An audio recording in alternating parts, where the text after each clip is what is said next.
Hello all, welcome to another session of the GATE Excel Zoology Crash Course Part 4, and here am I, Rebanto. I'm in the Advent Biological Society, the TABS Life Science channel you are watching at the moment currently.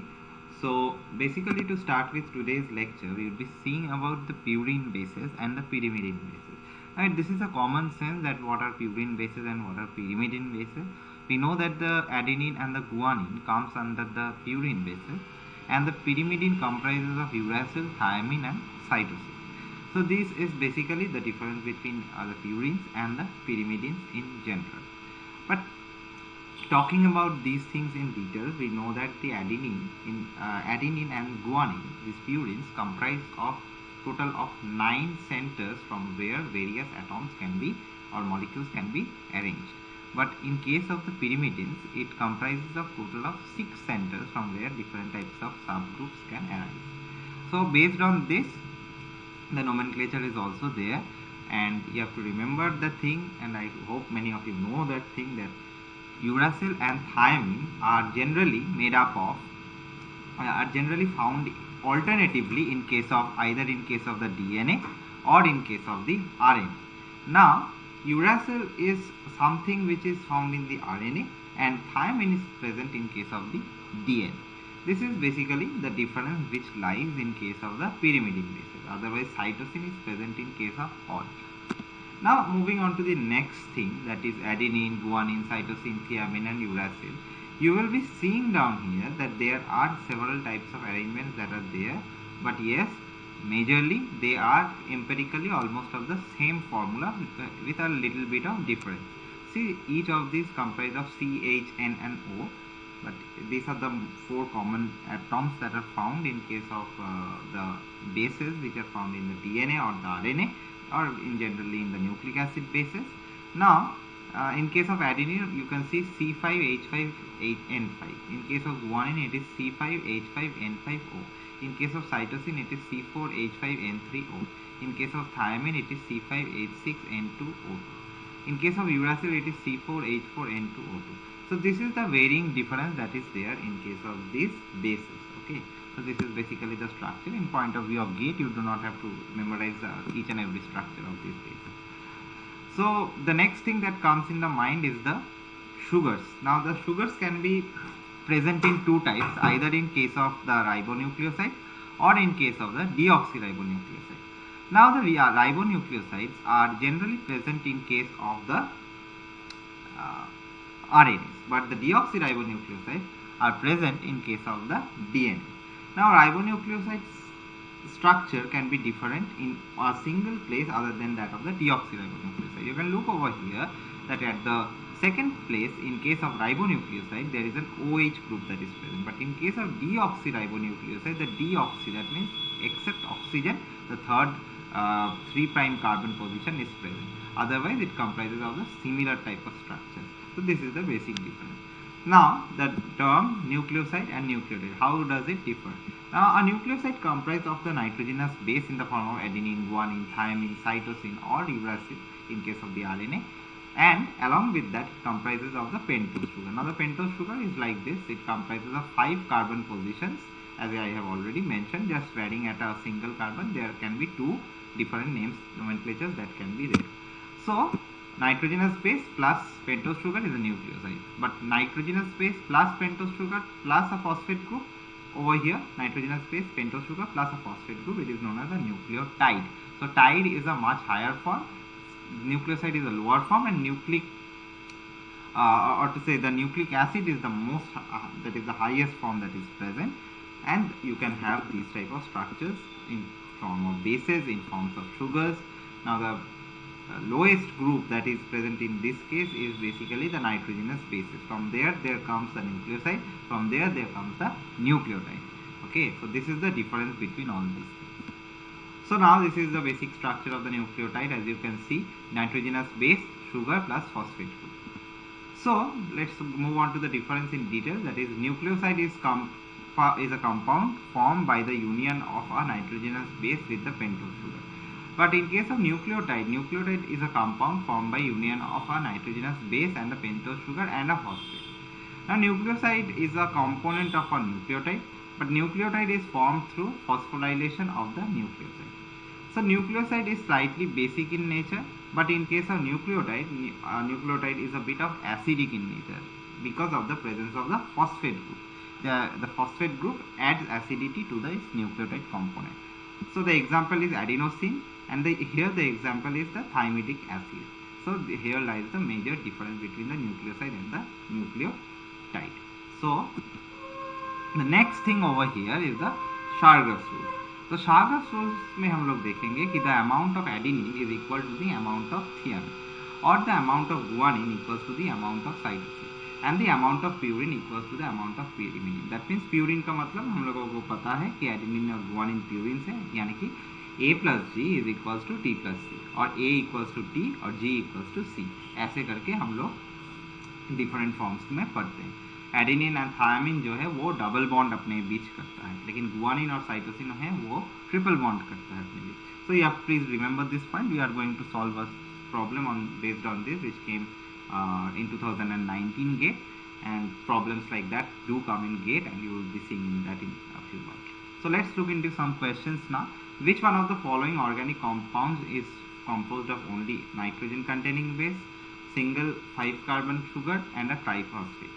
So organic compound that is composed of only a nitrogen containing base and a 5 carbon sugar is a nucleoside, but along with that whenever a triphosphate is added it becomes a nucleotide. We have looked into this thing.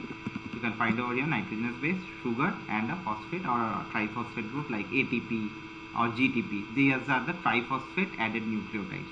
But if it would have been GMP, then it is a monophosphate added. It could have been GDP or ADP. It is a diphosphate. So the difference lies over here. So here the answer would be nucleotide, not nucleoside.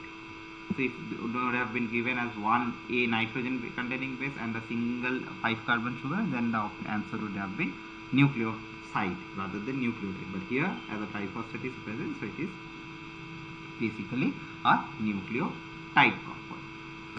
So next thing, in a 500 base pair double stranded BDNA, 70% of the purines are adenine bases. The total number of hydrogen bonds which are present. Now over here as it is given 70% of the purines are adenine bases. Now you can calculate it via this thing that 70% of 1500 you can get the total number of adenines. Now you know that adenine pairs with guanine with a triple bond. Okay, adenine pairs with guanine in a not adenine actually, adenine pairs with thiamine. I am sorry about that, what I have said. Adenine pairs with thiamine in a double bond fashion, right? So 70% of 1500 अगर हम करें तो जो value आता है वो around about 1050 आता है. तो 1050 को तुम लोग इंटू 2 कर लो, वहाँ पे जो आएगा प्रोबेबली 2100 आएगा. तो 2100 हमारा टोटल एडेनिन और थायमिन के पेयरिंग के वजह से जो number of hydrogen bonds arise होते हैं उसका वैल्यू आ जाएगा. अब 70% के बगैर जो है 30% जो है वो गुआनिन का अमाउंट है, क्योंकि हम लोग को पता है कि 70% अगर एडेनिन और थायमिन का पेयरिंग होगा तो और जो 30% रहता है वो गुआनिन और साइटोसिन का पेयरिंग है. तो 30% ऑफ 1500 या फिर 1050 मतलब 1500 से 1050 को अगर सब्ट्रैक्ट कर लो तुम लोग तो तुम्हारे पास एक और वैल्यू आ जाएगा. मतलब 1500 को 1500 में से 1050 तुम लोगों को सब्ट्रैक्ट करना है, ठीक है. या फिर तुम ऐसे भी कर सकते हो 30% मतलब 30 इंटू 1500 बाई 100 तुम कर सकते हो, तो वैल्यू आएगा 450. तो 450 को फिर 3 से मल्टीप्लाई करेंगे हम. क्यों? क्योंकि G और C के बीच जो बॉन्ड है वो ट्रिपल बॉन्ड होता है. तो पहला जो था 70% ऑफ 1500 करके 1050 आया था, उसको हम लोग 2 से मल्टीप्लाई किए थे क्योंकि एडेनिन थायमिन का बीच में बॉन्ड देखे थे. और उसके बाद हमने 450 जो मिला यानी 30% ऑफ 1500 वो साइटोसिन और गुआनिन के बीच में ट्रिपल बॉन्ड हमने देखा और उसको 3 से मल्टीप्लाई किया तो 1350 आया है. तो 1350 प्लस उसके साथ हम लोग 2100 को जो है ऐड कर देंगे. ऐड करने के बाद जो वैल्यू आएगा वो आएगा 3450. So total number of hydrogen bonds present over here is 3450. So the next thing is that assume that the anticodon for an unknown amino acid is 3' to AUG 5'. The corresponding code on the DNA sequence would be. So the corresponding code क्या होने वाला है, तो इसके ऊपर ही हम लोग deal करेंगे। तो कॉरस्पॉन्डिंग कोड ये जो है ये mRNA का सीक्वेंस दिया हुआ है यहाँ पे। तो कॉरस्पॉन्डिंग कोड का मतलब कॉम्प्लीमेंट्री कोड नहीं है, कॉम्प्लीमेंट्री का कॉम्प्लीमेंट्री कोड। इसका कॉम्प्लीमेंट्री कोड अगर तुम लोग निकालो तो तुम देख सकते हो ए का कॉम्प्लीमेंट्री टी होगा, यू का कॉम्प्लीमेंट्री यहाँ पे डीएनए में हम लोग देख रहे हैं। तो जनरली जो होता है लोग यहाँ पे गड़बड़ कर देते हैं, थायमिन इसको पकड़ के चले तो ए होगा यहाँ, ठीक है। सो टी ए और जी का कॉम्प्लीमेंट्री सी, तो C 5 prime to 3 prime T A C, so ऐसा आएगा, ठीक है। सो ऐसा डिफरेंस आएगा। सो अब नेक्स्ट थिंग है इसका भी कॉम्प्लीमेंट्री, यानी कि 3 प्राइम टू 5 प्राइम जो आया था टी ए सी, उसका कॉम्प्लीमेंट्री अगर हम लेंगे तो आएगा ए, उसके बाद टी, उसके बाद G. So 3 prime to 5 prime A T G, ये होगा corresponding code on the DNA sequence. So this one would be the correct answer.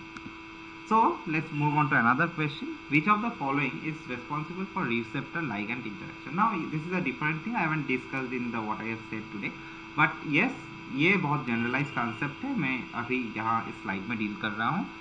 Receptor और लाइगैंड के बीच में जो इंटरैक्शंस होता है, या फिर एंटीबॉडी और एंटीजन के बीच जो इंटरैक्शंस होता है, वो सारी इंटरैक्शंस जो है नॉन कोवैलेंट इन नेचर होता है और वीक बॉन्डिंग के द्वारा जो है वो इंटरैक्ट करने के लिए पसंद करते हैं, non covalent interaction. So we know that यहाँ पे जो भी नॉन कोवैलेंट इंटरैक्शंस है, यानी कि हाइड्रोजन बॉन्ड हो सकता है, वैंडरवल फोर्सेस हो सकता है, आयनिक इंटरैक्शंस हो सकता है, हाइड्रोफोबिक इंटरैक्शंस होता है, ये सारे इंटरैक्शंस जो है यहाँ पे जनरली इन्वॉल्व होते हैं।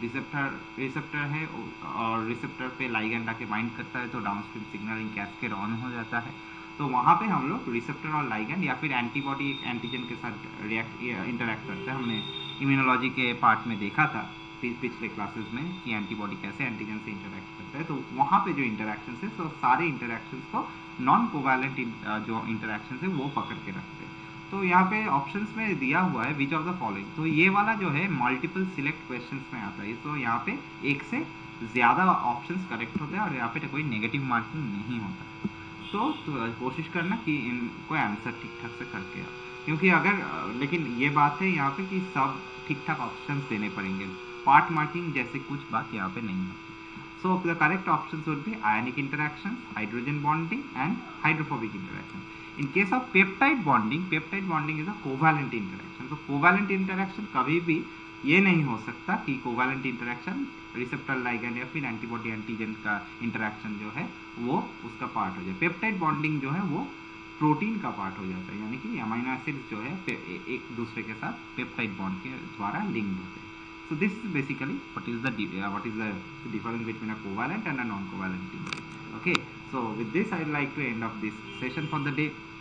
There was a technical glitch, so I couldn't take the live session. We do apologize for that. But yes, if you people have any kind of query on this, please let us know in the comment section. Or the people who are taking the live classes, please let us know in the WhatsApp section. We will deal it in the next class for sure. Thank you very much.